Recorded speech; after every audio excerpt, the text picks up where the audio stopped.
बोले माघ महात्म की जय।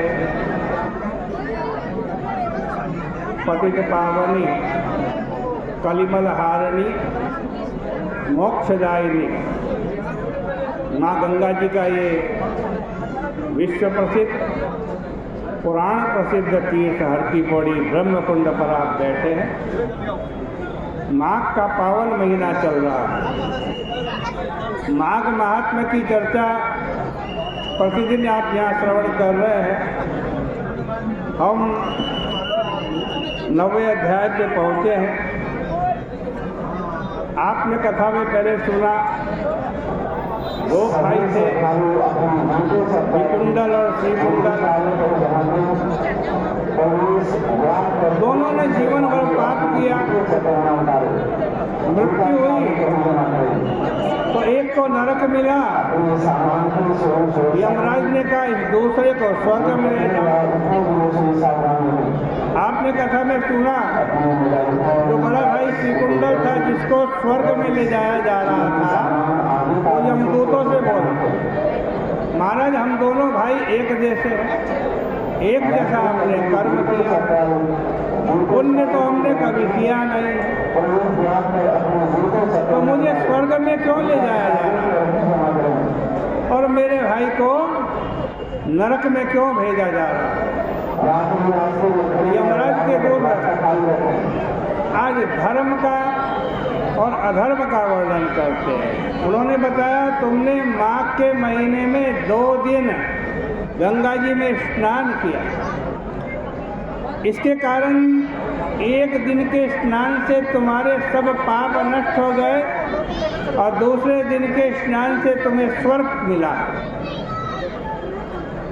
यमदूत कह रहे हैं कि श्रूयतामद्भुतं हेतत् रहस्यं वैश्यसत्तमा सम्मतं धर्मराज्यस्य सर्वलोकामृतप्रदम्। हे वैश्यराज, धर्म का सम्मत और संपूर्ण लोकों को अमरत्व लाभ कराने वाले इस अद्भुत रहस्य को तुम सुनो। जो मनुष्य विष्णु भगवान की आज भक्ति का आचरण करते हैं, वे लोग आज यमराज के दर्शन नहीं करते। आज कहते हैं वो विष्णु लोक को जाते हैं, बिल्कुल सत्य है। और ये बात हमारे को यमुना जी के भाई यमराज ने बारंबार कहा। यमराज हमको कहते हैं कि हे मेरे दूतों, तुम वैष्णवों को अर्थात विष्णु भगवान के भक्तों को मत पकड़ना, कारण कि उन्हें मैं देख नहीं सकता। हे दूतों, जो मनुष्य किसी कारण से एक बार भी विष्णु भगवान का स्मरण करते हैं, उनके समस्त पाप समूह का विनाश हो जाता है। उनको विष्णु भगवान के परम पद मोक्ष की प्राप्ति होती है। जो मनुष्य विष्णु भगवान का भजन करता है, वह दुराचारी, दुश्शील और सदैव पापाचरण में निरत क्यों ना हो, फिर भी तुम उसका परित्याग कर देना। जिस घर में वैष्णव लोग भोजन करते हैं, उनको वैष्णव के संसर्ग का लाभ होता है, क्योंकि वैष्णव के संसर्ग से उनके समस्त पापों का नाश हो जाता है। अतएव तुम्हें उनका भी परित्याग कर देना चाहिए। हे वैश्य, यमराज जी इस प्रकार सदैव हम लोगों को शासन करते रहते हैं। उसका यही कारण है कि वैष्णव व्यक्ति को यमराज की राजधानी में यमलोक में नहीं जाना पड़ता। हे वैश्य, जो लोग पापाचरण करते हैं उनका संसार सागर से उद्धार करने के लिए विष्णु भगवान की भक्ति को छोड़कर और कोई उपाय नहीं है।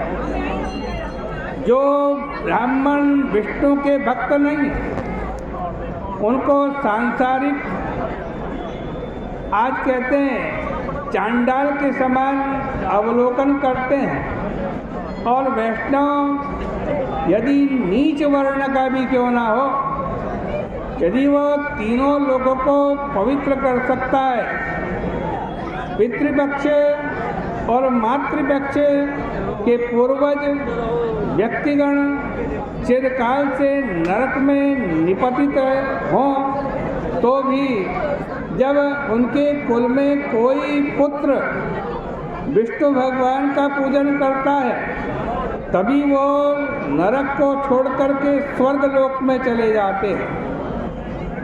जो मनुष्य वैष्णवों के दास है और जो वैष्णव के अन्न का भोजन करते हैं, उन पुरुषों को भी अवश्य ही देवताओं के उत्तम गति प्राप्त होती है।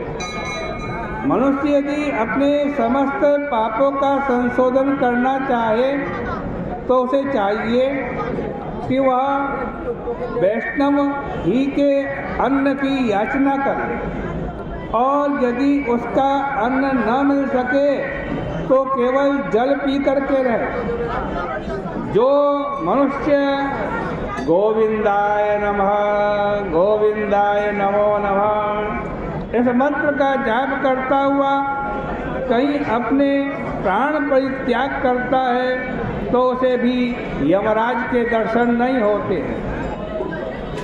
आज कहते हैं न हम उसको अवलोकन करते हैं। जो मनुष्य अंगन्यास ऋषि छंद और देवता सहित ओम नमो भगवते वासुदेवाय इस आज मंत्र का जप करते हैं, अथवा जो नरोत्तम व्यक्ति समस्त मंत्रों के आज कहते हैं अधीश्वर स्वरूप ओम नमो नारायणाय ओम नमो नारायणाय इस अष्टाक्षर मंत्र का जप करते हैं, वे स्वयं वैष्णव हो जाते हैं। अतएव उनके दर्शन करने से ब्रह्म घात करने वाले की भी शुद्धि हो जाती है। आज कहते हैं जो व्यक्ति आज शालिग्राम शिला में विष्णु भगवान का पूजन करते हैं, मानो वे लोग प्रतिदिन हजारों राजसूय यज्ञ करते हैं। जिस मनुष्य ने शालिग्राम में भगवान का पूजन कर लिया उसने मानो अग्निहोत्र का आचरण कर लिया, सागर पर्यंत भूमि का दान कर लिया। ये वैश्य शालिग्राम की 12 शिलाओं का जिस व्यक्ति ने पूजन कर लिया हो, अब हम उसके पुण्य को तुम्हारे प्रति वर्णन करते हैं। श्रवण करो। स्वर्ण निर्मित कमलों के द्वारा 12 कल्प पर्यंत 12 लिंग की पूजा करने से जो पुण्य फल प्राप्त होता है वह फल 12 शालिग्राम शिलाओं का पूजन करने से मिल जाता है।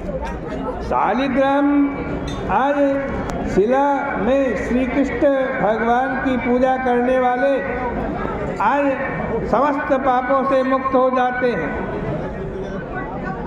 कहते हैं गोदावरी, गंगा और रेवा आदि जितनी मोक्षदायिनी नदियां हैं वे सब तीर्थों सहित शालिग्राम के जल में निवास करती हैं। जो मनुष्य कलिकाल में भक्तिपूर्वक नैवेद्य मिष्ठान्न विविध भांति के पुष्प धूप दीप चंदन स्तोत्र पाठ वाद्य एवं गान आदि के द्वारा शालिग्राम भगवान की पूजा करते हैं, वे हजारों करोड़ों कल्प तक भगवान के निकट क्रीड़ा किया करते हैं। आज कहते हैं कि यमराज हरि भक्तों के चरणों दक से भयभीत रहते हैं। अतएव उन्होंने वैष्णव भक्तों के घर जाने के लिए अपने दूतों का निषेध किया है। वैष्णव भक्तों के घर में मत जाओ। गोदावरी में स्नान करने से 6 मास और भागीरथी गंगा जी में स्नान करने से 1 वर्ष के आज फल की प्राप्ति होती है। ऐसा ये भगवान का चरणोदक 12 वर्षों माघ स्नान के फल का के पुण्य फल को देता है। सांगपाणी श्री शरणागत वत्सल विष्णु भगवान की शरण में जो व्यक्ति जाते हैं उन्हें न तो यमराज के निकट जाना होता है और न ही नरक में निवास करना पड़ता है। जो मनुष्य एकादशी के दिन उपवास धारण करके रात्रि में जागरण करते हैं वह मातृ पितृ वृक्ष के 10 और पत्नी के वृक्ष के भी 10 पुरुषों का उद्धार कर देते हैं। आज कहते हैं दानी लोग बारंबार दीर्घायु और धनाढ्य होते हैं। विशेष कहने से क्या होता है कि अधर्म करने वालों को दुर्गति प्राप्त होती है। धर्म के आधार से ही मनुष्य सदा स्वर्गारोहण किया करते हैं। आज इस प्रकार से धर्म का पालन अवश्य करना चाहिए। धर्मो रक्षति रक्षता, धर्म ही मनुष्य की रक्षा करता है।